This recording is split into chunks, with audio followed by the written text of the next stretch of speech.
About 5 years ago, I lived in a co-ed residence at my university that housed a few hundred undergraduates. I spent most of my first year there with my boyfriend at the time.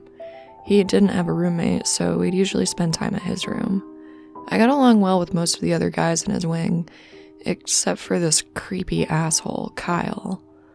I'll never forget the one night where I found Kyle standing outside my boyfriend's door, listening to us while we were having sex.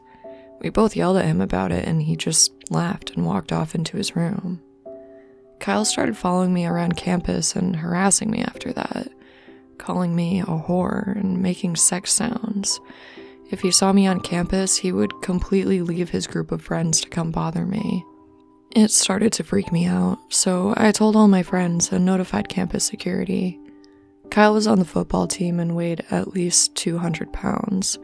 I knew I wouldn't be able to defend myself from him or outrun him if I had to.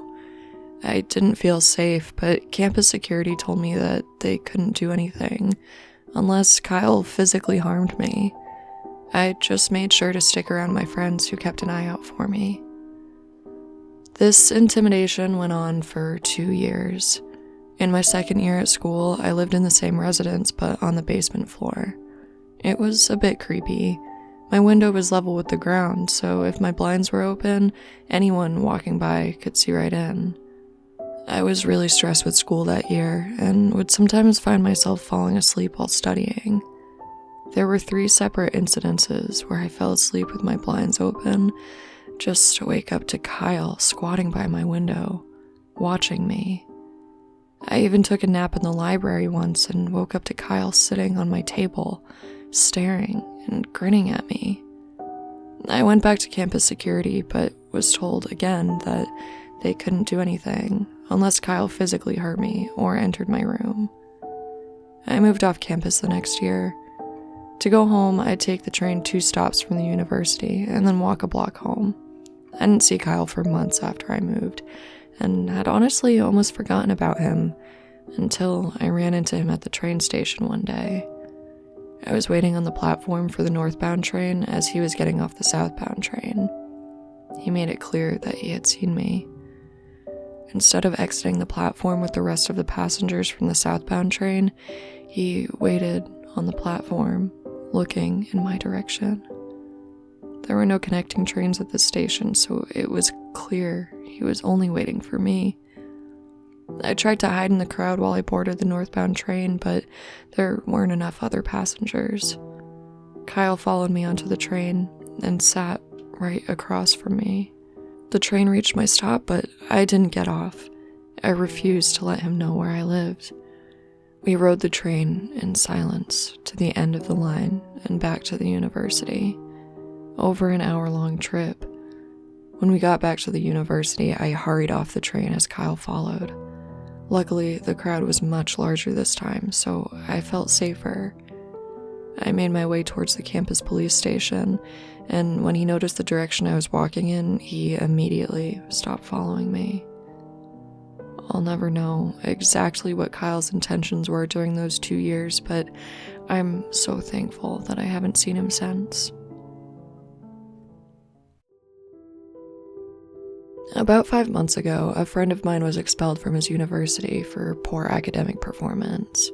He was only halfway through his lease, but didn't see a point in staying in the city since he had really only moved there for school. He offered to only charge me half rent if I would take over his lease for him. I thought it was a pretty sweet deal, so naturally, I agreed.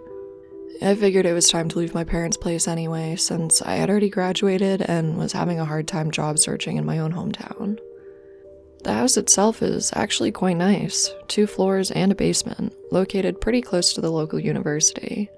It's not the safest area, but I had spent most of my university years here and never felt unsafe myself.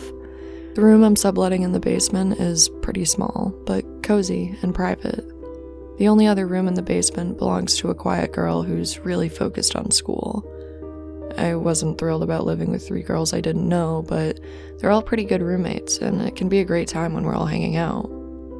I'm the only one in the house who isn't currently a student, and I'm the only one from out of town, so I found myself alone quite often while my roommates were in class or visiting back home. My friend who was subletting the room to me only lived a couple hours away, so he was usually home on the weekends as well. Even though there were only 4 of us living there, there's actually 5 bedrooms in the house. When the original group of girls first moved in, one of them had a seizure on her bed and passed away. This was really upsetting for everyone in the house, so the landlord told them not to worry about finding a new roommate. He thought it would be insensitive to turn someone's death into a financial situation, so he allowed them to keep the room vacant without raising the rent. After the girl's death, her parents came and took her belongings, and the room has remained empty since then. It's always left locked, and I don't have much curiosity about it, so I never looked in or paid much attention to it. My first weekend in the house was rather uneventful. I spent one night at my boyfriend's place, and the next night we went out drinking at a college bar and he slept over my place. We were pretty wasted, so we fell asleep as soon as we got home. I spent the next weekend alone in my room. I was having a hard time falling asleep, so I decided to read for a while. I was really enjoying how quiet the house was since no one else was home. I grew up with a loud family, so the quiet and serene environment was definitely welcomed. There were a few points where I thought I heard noises upstairs, but I figured if anything, one of the girls might have decided to stay home, or was getting some last-minute things ready before heading out. I wasn't very close with my roommate, so I didn't bother asking if anyone was going to stay home. I just felt like it was none of my business.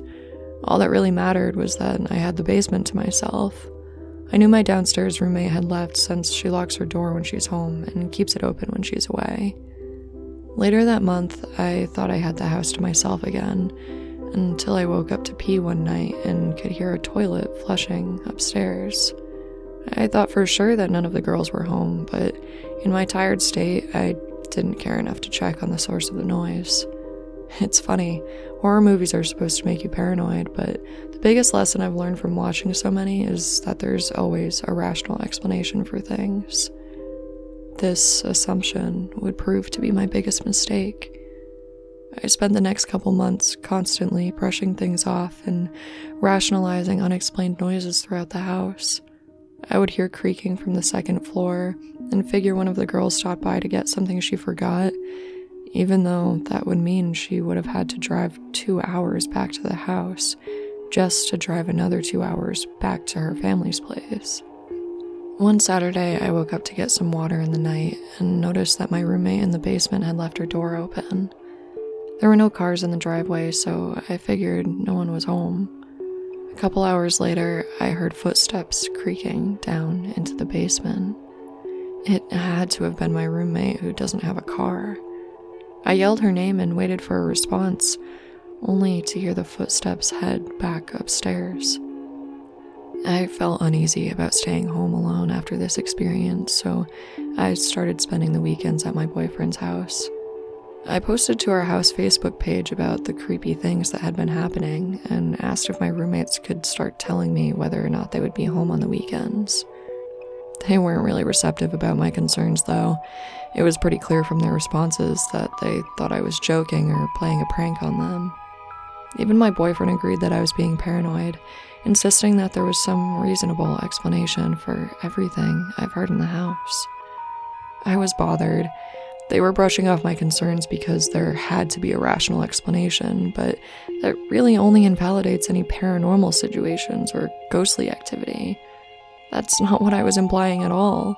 I've never believed in ghosts or spirits or anything like that, and I never brought up those topics when I spoke with my boyfriend and roommates. Their other justification was that the house was old and made noises, but I know the difference between an old house and someone walking up and down the stairs.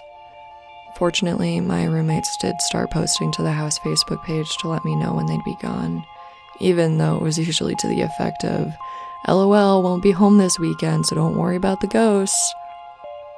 One weekend, all 4 of them let me know they wouldn't be around, and my boyfriend was on the midnight shift, so I had to spend the night on my own.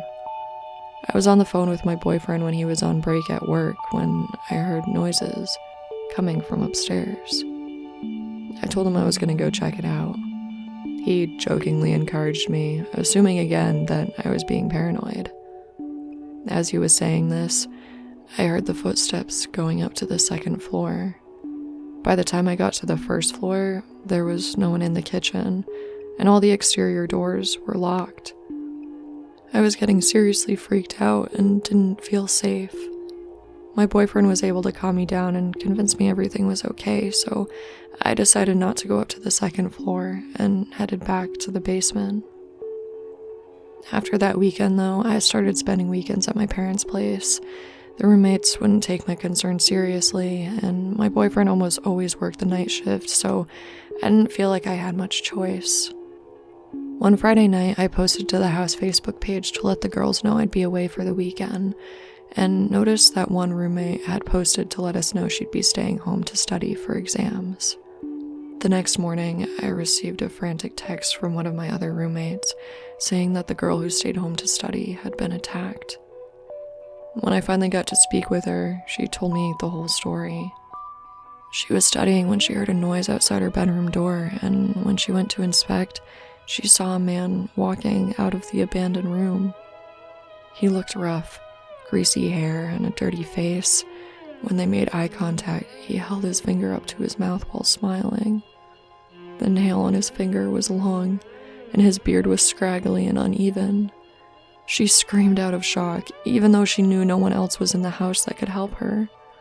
He lunged at her as she tried to shut her bedroom door, but she wasn't able to get away quick enough.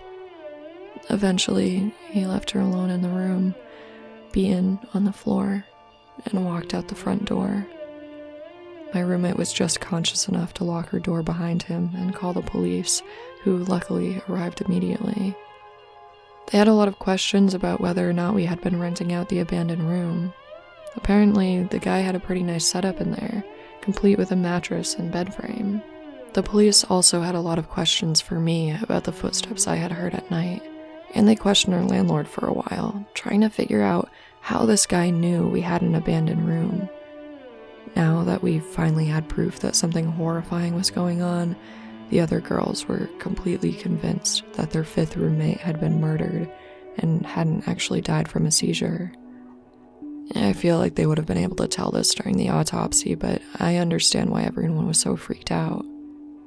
We have no idea how long the guy had been living in the extra room, but it's likely it had been a few months. We theorized that he had been climbing in through the window to avoid going through the house, which means he could have even been around when we were all home. I'm glad everyone's okay now, but I'm still frustrated that it took so long to convince my boyfriend and roommates that something was going on. This has been a pretty terrible month for me. Between finding the squatter and losing my job recently, it might be time for me to move out. I still feel creeped out in the house, and I certainly don't spend weekends here anymore.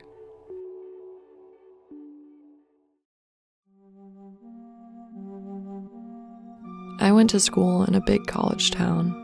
There was the huge university that I attended, a second school with about 5,000 students, and a tech college, so there were always a lot of young people around. I usually feel safe in the neighborhood. I'm a big woman with broad shoulders, and despite the occasional catcaller, people don't tend to mess with me. I felt pretty comfortable walking to and from class since I only lived a few blocks away from campus. However, one night I met with a group to work on a project after class, and we finished much later than I thought we would. It was around 10 p.m. and pitch black outside when it was finally time for me to walk home. I felt fine walking through the campus, but when I was about a block away from my house, I started to get a gut feeling that something was wrong. I could feel that someone was following me when I noticed two girls leaving the pizza shop up the street. I decided it was better to embarrass myself than to be a victim. I yelled to them as if we knew each other and hurried down the street towards them. They turned around, clearly expecting to see a friend, and were visibly confused to see a total stranger waving at them, with a creepy guy following close behind. Luckily for me, they immediately picked up on what was going on and started to play along. When I got closer, they offered to walk me to a party close by and began chatting with me to make it seem like we all knew each other. When I finally reached them, I pretended that I needed to pause to get something out of my bag, so we stepped to the side while they gave me a worried look. As the man passed us, he looked at me with a burning hatred in his eyes. I was pretty shaken, so I decided to head to the party with the girls to get my mind off the experience. Later that night, we got a campus alert message that a student had been attacked a few blocks from the campus. The description of the attacker perfectly matched the guy who had been following me. We contacted the police, and they were eventually able to find him. I still stay in touch with those girls. We feel awful that someone else ended up being attacked, but I'll forever be grateful that I found them and was able to escape.